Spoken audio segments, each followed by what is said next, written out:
नमस्कार दोस्तों, हर्षित द्विवेदी एजुकेशन में आपका स्वागत है। मेरा नाम है विनीत सागर। क्लास 12 एनसीईआरटी पॉलिटी की किताब चल रहा था, चैप्टर 5 कंटेम्परेरी साउथ एशिया चल रहा है। तो पिछले क्लास में हमने क्या डिस्कस किया था? Ethnic conflict and democracy in Sri Lanka के बारे में डिस्कस किए थे।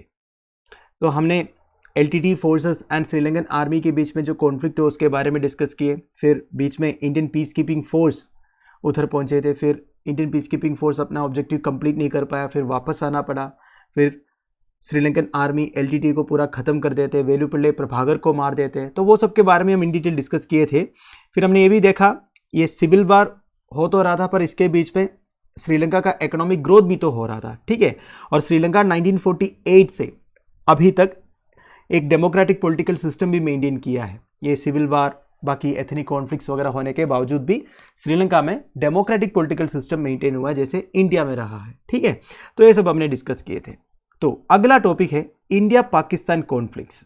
तो शुरुआत करते हैं दोस्तों। देखिए, अभी तक हम डोमेस्टिक पॉलिटिक्स के बारे में डिस्कस कर रहे थे, जैसे कि हमने पाकिस्तान का डोमेस्टिक पॉलिटिक्स देखा, किस तरह उधर एक प्रॉपर डेमोक्रेटिक सिस्टम फॉलो नहीं हुआ है, क्योंकि बीच बीच में मिलिट्री रूल डेमोक्रेटिक गवर्नमेंट को टॉपल कर देते हैं। अभी के लिए तो डेमोक्रेटिक गवर्नमेंट है, पर पाकिस्तान का कोई भरोसा नहीं है, आगे भी मिलिट्री रूल आ सकता है पाकिस्तान में। फिर हमने नेपाल के बारे में देखा, नेपाल में मिलिट्री रूल तो नहीं आया, फिर भी उधर का मोनार्क ये काम कर रहा था। बेसिकली वो गवर्नमेंट को एक दो बार टॉपल किया है, अपना पावर्स को इंक्रीज किया है।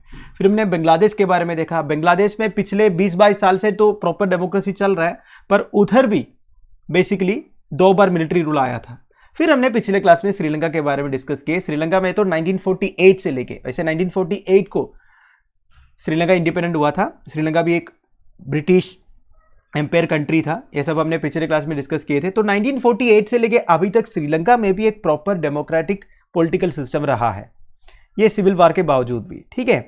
तो डोमेस्टिक पॉलिटिक्स हो गया बहुत। अब हम डिस्कस करेंगे इंटरनेशनल रिलेशंस के बारे में। इंटरनेशनल रिलेशंस मतलब ये नहीं कि साउथ एशियन कंट्रीज और पूरी दुनिया के साथ जो रिलेशंस है, साउथ एशियन कंट्रीज के बीच में, ठीक है। बेसिकली पाकिस्तान, इंडिया, बांग्लादेश, नेपाल, श्रीलंका, ये सब के आपस में जो इंटरनेशनल रिलेशंस रहा है उसके बारे में हम डिस्कस करेंगे। So the most salient and overwhelming of this conflicts is of course the one between India and Pakistan. तो साउथ एशियन रीजन में जितने मेजर कॉन्फ्लिक्ट्स रहा है कंट्रीज के बीच में, उसमें सबसे इंपॉर्टेंट कौन सा है दोस्तों? Obviously between India and Pakistan. तो इंडिया और पाकिस्तान के बीच में जितने कॉन्फ्लिक्ट्स रहा है उसके बारे में हम डिस्कस करेंगे। उससे पहले यह समझना जरूरी है what are the areas of conflict between India and Pakistan. India और पाकिस्तान के बीच में जो डिफरेंसेस है, कौन कौन से मुद्दे के ऊपर है, या फिर इंडिया और पाकिस्तान के बीच में जो कॉन्फ्लिक्ट्स रहा है कौन कौन से मुद्दे के ऊपर रहा है दोस्तों। पहले वो 5 मुद्दे कौन कौन सा है वो देखेंगे, इसके बाद हम डिस्कस करेंगे। नंबर 1 है दोस्तों कश्मीर इश्यू। अब कश्मीर को लेके तो बहुत प्रॉब्लम है इंडिया और पाकिस्तान के बीच में, ये बात आपको पता है। सेकंड है दोस्तों आर्म्स से रिलेटेड। अब देखिए, इंडिया और पाकिस्तान के बीच में आर्म्स रेस चल रहा है। जितना वेपन्स इंडिया एक्वायर करते हैं उतना ही पाकिस्तान भी एक्वायर करने का कोशिश करते हैं। वैसे एक टाइम तक पाकिस्तान को यूनाइटेड स्टेट्स ऑफ अमेरिका बहुत सारे आर्म्स सप्लाई किए थे। At the same time India को सोवियत यूनियन ने सप्लाई किया था। अभी भी रशिया से हम सबसे ज़्यादा हथियार खरीदते हैं, ये बात आपको मालूम होगा। तो बेसिकली इंडिया और पाकिस्तान के बीच में जो आर्म्स रेस चल रहा है वो भी एक मुद्दा है। वैसे दोनों न्यूक्लियर पावर है अभी के लिए, ये बात भी आपको पता होगा। तीसरा है दोस्तों इंटरनल इश्यूज में इंटरफेयर करना। जैसे कि पाकिस्तान हमेशा इंडिया को ब्लेम करता है कि पाकिस्तान का इंटरनल इश्यूज में इंडिया इंटरफेयर करता है करके। जैसे कि पाकिस्तान बलूचिस्तान में जो गलत काम किया था, या फिर सिंध प्रोविंस में हिंदूज का जो प्रोसिक्यूशन हुआ, तो ये सब में इंडिया इंटरवीन किया था। उतना ज़्यादा इंटरवीन नहीं किया था, फिर भी इंडिया कमेंट किया था कि इस तरह आपको नहीं करना चाहिए, जो भी है। और पाकिस्तान क्या करते हैं दोस्तों? पाकिस्तान तो पूरा ही गलत काम करते हैं। जैसे कि कश्मीर में वो टेररिस्ट को बेचते हैं, ठीक है। कश्मीर में वो हमेशा एक इंस्टेबिलिटी मेंटेन करना चाहता है, इसलिए पाकिस्तान क्या करते हैं, कश्मीर के जो लोग हैं उन्हें भटकाने की कोशिश करते हैं और बीच बीच में टेररिस्ट को भेज देते हैं, है कि नहीं। इवन हमारा नॉर्थ ईस्टर्न रीजन में नेपाल बॉर्डर्स में भी जितने इंसर्जेंसीज वगैरह होता है उसमें भी पाकिस्तान का हाथ है, ठीक है। पाकिस्तान का थोड़ा बहुत कंट्रीब्यूशन रहता है। तो बेसिकली हमारा इंटरनल अफेयर्स में पाकिस्तान इंटरफेयर करता है। इंडिया में प्रॉब्लम्स क्रिएट करने के लिए पाकिस्तान की ओर से कोशिशें रहते हैं। और एक एग्जाम्पल है दोस्तों खालिस्तानी इशू। अब खालिस्तानियों को अलग देश चाहिए था, ठीक है। अब पंजाब में जो प्रॉब्लम हो उसी के बारे में मैं बता रहा हूँ। अब खालिस्तानी खालिस्तानियों को सपोर्ट मिला था बेसिकली पाकिस्तान से, क्योंकि बॉर्डर एरिया है पाकिस्तान, पंजाब तो बॉर्डर एरिया है ना इंडिया और पाकिस्तान का। तो इसी तरह इंडिया में हमेशा प्रॉब्लम्स क्रिएट करने के लिए पाकिस्तान ट्राई किया है, ठीक है। और पाकिस्तान इंडिया को ब्लेम कर रहा है कि आप हमारे इंटरनल अफेयर्स में क्यों इंटरफेयर कर रहे हैं। वैसे इंडिया का कोई इंटरेस्ट नहीं है, जब बहुत ज्यादा गलत वो करते हैं ना तब हम बोलते हैं यार ऐसे मत करो, ठीक है, उतना ही है, ठीक है। एंड फोर्थ है दोस्तों शेयरिंग ऑफ वाटर। अब वाटर से रिलेटेड क्या इश्यू है, इंडस वाटर ट्रीटी की बात हो रही है दोस्तों, आप सबको पता ही होगा। इंडस रिवर एंड उनके 5 ट्रिब्यूटरीज का जो पानी है इंडिया और पाकिस्तान के बीच में शेयर होता है through the Indus water treaty, तो उसके बारे में भी हम थोड़ा बहुत डिस्कस करेंगे। फाइनली बॉर्डर डिस्प्यूट्स दोस्तों, आप देखिए बॉर्डर डिस्प्यूट्स तो है कई सारे एरियाज में इंडिया और पाकिस्तान के बीच में बॉर्डर इश्यूज है, जैसे कि गुजरात के एरिया में जहां पे वो सर क्रीक एरिया है रन ऑफ कच्छ में, तो उसको लेके थोड़ा सा इश्यूज है। तो ये जो 5 मुद्दे हैं दोस्तों बेसिकली इंडिया और पाकिस्तान के बीच में आप बोल सकते हैं एरियाज ऑफ कॉन्फ्लिक्ट जो है। अब मैंने आपको हल्का हल्का सा बताया, आगे हम डिटेल में डिस्कस करेंगे, ठीक है। तो सबसे पहला कश्मीर इश्यू। देखिए 1947 में जब इंडिया और पाकिस्तान इंडिपेंडेंट कंट्रीज बन जाते हैं, बेसिकली पार्टीशन के बाद की बात कर रहा हूं, तब कुछ इंडियन स्टेट्स ने, बेसिकली मैं प्रिंसली स्टेट्स की बात कर रहा हूं, यह डिसाइड किया था कि यूनियन ऑफ इंडिया ज्वाइन नहीं करेंगे, वो एज एन इंडिपेंडेंट किंगडम रहेंगे। तो उसमें से एक था कश्मीर, दूसरा था हैदराबाद, तीसरा जूनागढ़, ठीक है। अब देखिए इन्होंने बोला था हम इंडिपेंडेंट किंगडम बनके रहेंगे, तो बाद में सरदार वल्लभ भाई पटेल, वीपी मेनन साहब, जवाहरलाल नेहरू ये सारे जाके बात किए, समझाया।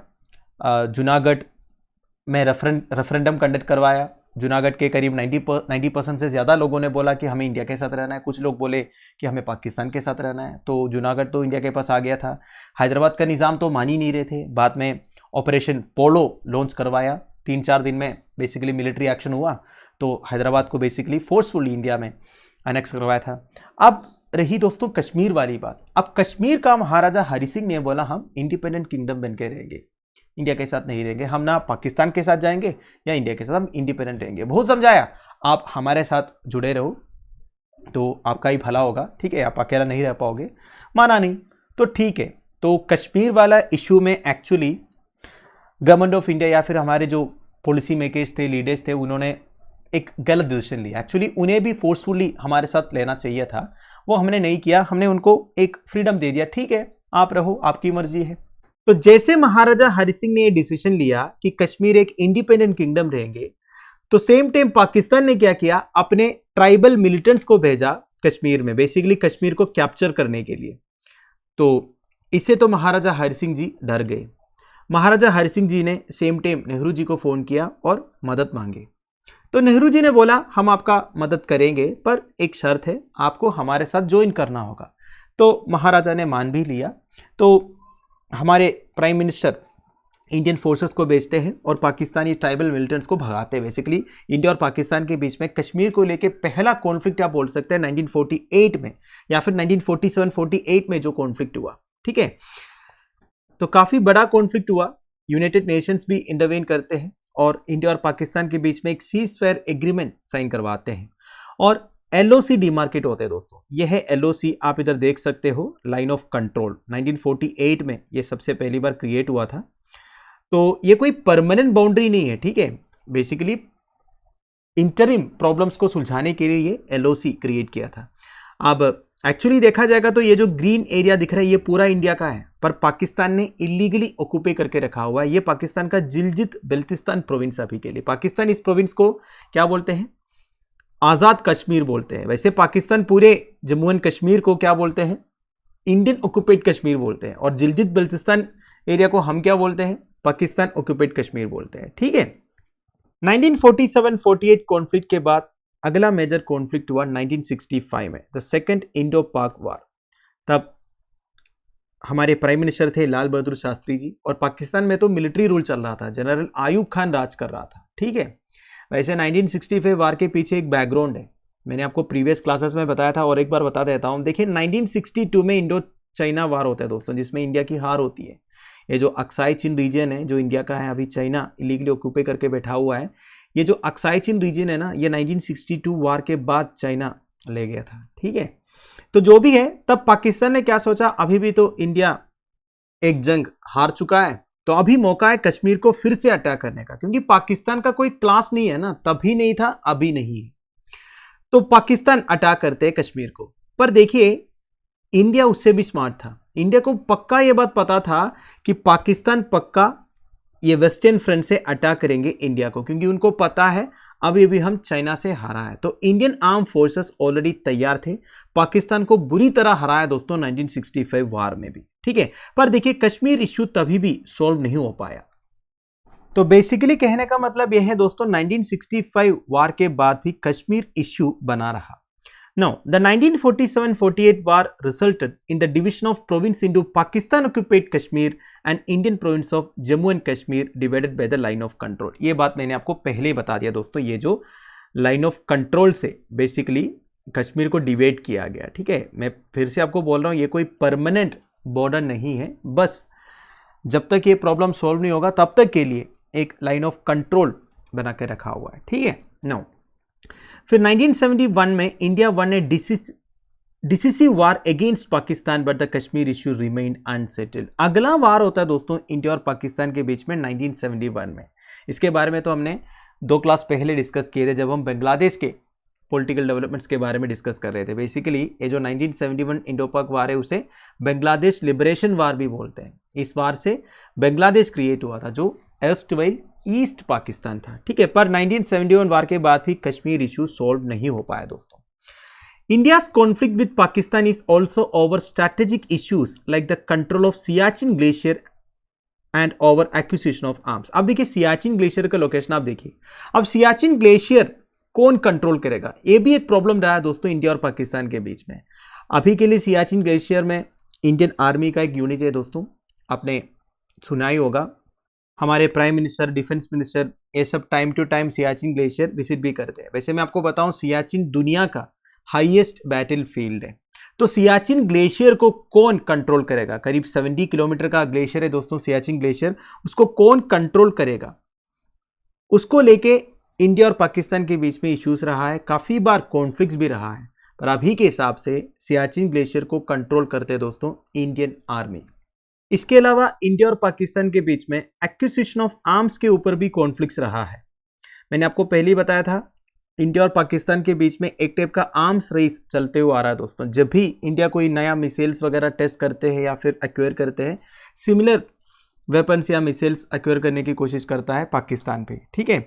सो the arms race between the two countries assumed a new character with both states acquiring nuclear weapons and missiles to deliver। तो देखिए 1990s में पाकिस्तान भी अपना सक्सेसफुल न्यूक्लियर टेस्ट कंडक्ट करवाते हैं। तो दोनों कंट्रीज आज के हिसाब से न्यूक्लियर पावर्स है। वैसे पाकिस्तान को न्यूक्लियर टेस्ट कंडक्ट करवाने में चाइना बहुत मदद किया था, ठीक है। ये सब हमने प्रीवियस क्लासेस में डिस्कस किए थे। So in 1998 India conducted nuclear explosion in Pokhran and Pakistan responded with in a few days by carrying out nuclear test in Chagai hills. तो इंडिया ने जब पोखरान में न्यूक्लियर एक्सप्लोजन कंडक्ट करवाया तो पाकिस्तान ने रेस्पॉन्ड किया चगाई हिल्स में न्यूक्लियर टेस्ट कंडक्ट करवा के। Since then India and Pakistan seem to have built a military relationship in which the possibility of a direct and full scale war has decline. तब से देखिए एक direct and full scale war का chances नहीं रहा है दोस्तों, क्योंकि दो न्यूक्लियर पावर्स के बीच में वार होगा तो आपको पता ही है दोस्तों क्या होगा। वैसे देखा जाएगा तो 1945 सेकेंड वर्ल्ड वार के बाद अभी तक कोई भी कंट्री दूसरे कंट्री के ऊपर न्यूक्लियर पावर का इस्तेमाल नहीं किया है, ठीक है। Now both the governments continue to be suspicious of each other. देखिए इंडिया और पाकिस्तान एक दूसरे के ऊपर शक करते हैं। वैसे देखा जाएगा तो इंडिया के ऊपर शक करने की कोई जरूरत नहीं है पाकिस्तान को। अगर आप हिस्ट्री चेक करोगे आपको पता चल जाएगा। फॉर एग्जाम्पल 1947-48 इंडिया पाक वार हुआ था, पाकिस्तान बुरी तरह हार गए थे। 1965 में इंडो पाक वार हुआ था, पाकिस्तान बुरी तरह हार गए थे। 1971 में इंडो पाक वार हुआ था, अगेन पाकिस्तान बुरी तरह हार गए थे। 2001 में जब कारगिल वार हुआ उसमें भी पाकिस्तान बुरी तरह हार गए थे। पर अभी तक इंडिया पाकिस्तान का 1 इंच जमीन भी अनेक्स नहीं किया है, जबकि इंडिया इसलिए ये काम कर सकता था। किया कभी? केवल पाकिस्तान का नहीं, कोई भी कंट्री का 1 इंच जमीन भी इंडिया ने इलीगली क्लेम भी नहीं किया है अभी तक। जो हमारा है वो हमने मेंटेन किया है बस।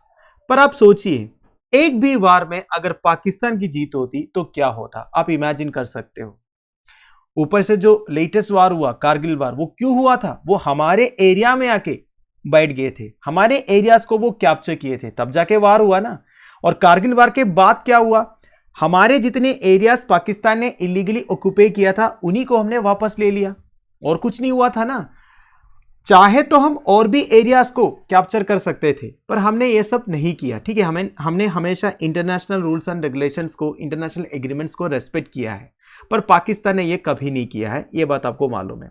ऊपर से the Indian government has blamed the Pakistan government for using a strategy of low key violence by helping the Kashmiri militants. देखिए, पाकिस्तान का एक स्ट्रैटेजी है, कश्मीर में जितने मिलिटेंट्स हैं ना, बेसिकली टेररिस्ट, उन्हें वो पाल पोछ के बड़ा करते हैं, उन्हें आर्म्स, ट्रेनिंग, मनी, प्रोटेक्शन सब देते हैं।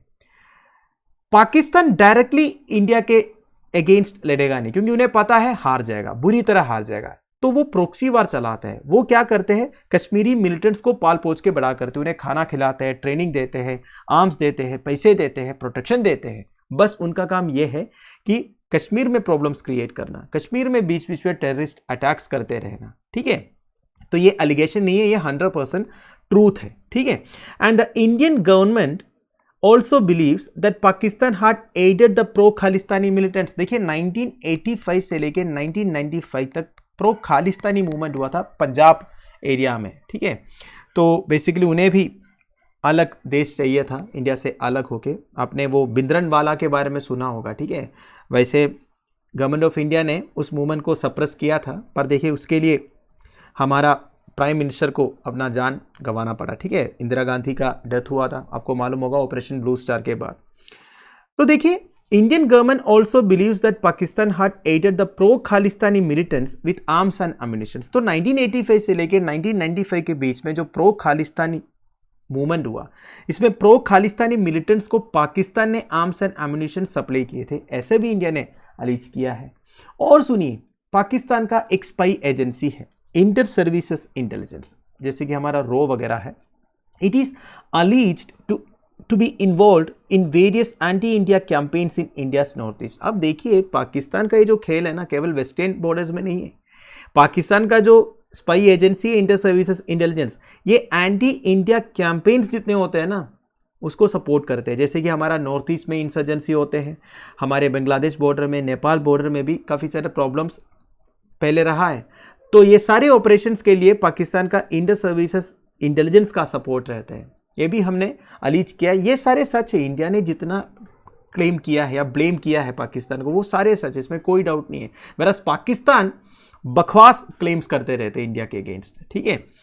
And the government of Pakistan Indian blames the Indian government and its security agencies for fomenting trouble in the provinces of Sindh and Balochistan. देखिए, मैंने आपको पिछला एक क्लास में बताया था कि किस तरह पाकिस्तान में इनइक्वालिटी है। पाकिस्तान का जो पंजाब प्रोविंस है वो सबसे रिच प्रोविंस है, बाकी बलोचिस्तान हो गया, सिंध हो गया, ये सारे सथेन प्रोविंस है, उधर उतना डेवलपमेंट नहीं हुआ है पाकिस्तान का। वैसे ओवरऑल पाकिस्तान का उतना डेवलपमेंट नहीं हुआ है, फिर भी उसमें सबसे कम हुआ है बलोचिस्तान, सिंध जैसे एरियाज में। पाकिस्तान गवर्नमेंट ने ज़्यादा ध्यान भी नहीं दिया है, इसलिए बलोचिस्तान ये चाहता है कि पाकिस्तान से अलग होने के लिए। मैंने आपको पिछले क्लास में बलोचिस्तान लिबरेशन आर्मी के बारे में भी बताया था, ठीक है। वो तो बिल्कुल ये चाहता है पाकिस्तान से अलग होने के लिए, क्योंकि बलोचिस्तान एक रिच एरिया है, लोग उतने डेवलप नहीं है, पर बलोचिस्तान में रिसोर्सेज बहुत है, ठीक है। कॉपर हो गया, मतलब पाकिस्तान का जितना एनर्जी सप्लाई है ना, उसके लिए पूरे रिसोर्सेज बलोचिस्तान से मिलते हैं। काफ़ी अच्छे अच्छे नेचुरल रिसोर्सेज है बलोचिस्तान में। सिंध में भी देखा जाएगा तो एक टाइम पर काफ़ी हिंदू पॉपुलेशन थी, वो करीब 90% रिड्यूस हुआ है दोस्तों पिछले 40-50 साल में। तो बलोचिस्तान, सिंध जैसे प्रोविंस में काफ़ी क्या बोलते हैं human rights violations Pakistan government ने किया है। तो ये सब के लिए गवर्नमेंट ऑफ इंडिया पाकिस्तान को ब्लेम किया है। तो पाकिस्तान बोलते हैं इंडिया जो है फालतू में हमारे इंटरनल अफेयर्स में इंटरवेन करते करके। तो इस तरह का आपस में ब्लेम चलता ही रहता है। अगला है, India and Pakistan also have had problems over the sharing of river waters. इधर बेसिकली इंडस रिवर की बात हो रही है, इंडस रिवर और इंडस रिवर के 5 लेफ्ट ट्रिब्यूटरीज के बारे में, जिन्हें पंचनाद भी बोलते हैं। कौन कौन सा है? रवि, झेलम, चेनाब, सतलज और ब्यास। अब इंडस रिवर पाकिस्तान का लाइफलाइन है दोस्तों। पाकिस्तान में और कोई रिवर नहीं है, वो इंडस रिवर के ऊपर डिपेंडेड है। पर बात यह है ना, ये जो रिवर्स है, चाहे वो इंडस रिवर हो या इंडस रिवर के जो ट्रिब्यूटरीज हो, सबके जो ओरिजिन है ये पाकिस्तान में नहीं है, कुछ तिब्बत में है, कुछ इंडिया में है। तो इधर होता क्या है दोस्तों, इंडिया इधर अपर राइपेरियन स्टेट है, मतलब सारे जो रिवर्स है इंडिया से होते हुए पाकिस्तान में पहुंचता है। अगर इंडिया इन रिवर्स में बड़े बड़े डैम्स कंस्ट्रक्ट करते हैं तो पाकिस्तान को सफिशिएंट पानी नहीं मिलेगा, ठीक है। तो अगर आप देखोगे 1960 तक इंडिया और पाकिस्तान के बीच में फियर्स आर्ग्यूमेंट चल रहा था over the use of reverse of the Indus basin. Finally 1960 में वर्ल्ड बैंक की सहायता से इंडिया और पाकिस्तान साइन करते हैं Indus waters treaty, which was survived to this day in spite of various military conflicts in which the two countries have been involved। देखिए India और पाकिस्तान के बीच में बोलने से 3-4 बार कॉन्फ्लिक्ट्स हुआ है, बड़े बड़े वार हुआ है, फिर भी देखिए जो इंडस वाटर ट्रीटी साइन हुआ था ना 1960 में, इसका अभी तक कोई ऑब्स्ट्रक्शन नहीं हुआ है।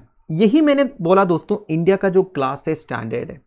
इतना वार, मतलब इतने जंग हारने के बाद भी इंडिया कभी भी अपने जो एग्रीमेंट से या फिर हमने जो कमिट किया उसे पीछे नहीं हटाया। अगर दूसरे कोई कंट्री होता जिनका इस तरह एक राइवल कंट्री होता बगल में, तो एक वार हारने से सबसे पहले तो पानी का सप्लाई ही खत्म कर देता, ठीक है। पर इंडिया ऐसे कभी नहीं करते, इसलिए मैं बार बार आपको बोल रहा हूं, पाकिस्तान जो शक करते हैं ना इंडिया के ऊपर, फालतू वाला शक है, ठीक है। वैसे इंडस वाटर ट्रीटी के बारे में भी बता देता हूं। देखिए इसमें 6 रिवर्स की बात किया जाता है। एक तो इंडस रिवर खुद है, फिर जो 5 ट्रिब्यूटरीज है, रवि, झेलम, चेनाब, ब्यास और सतलज, ठीक है।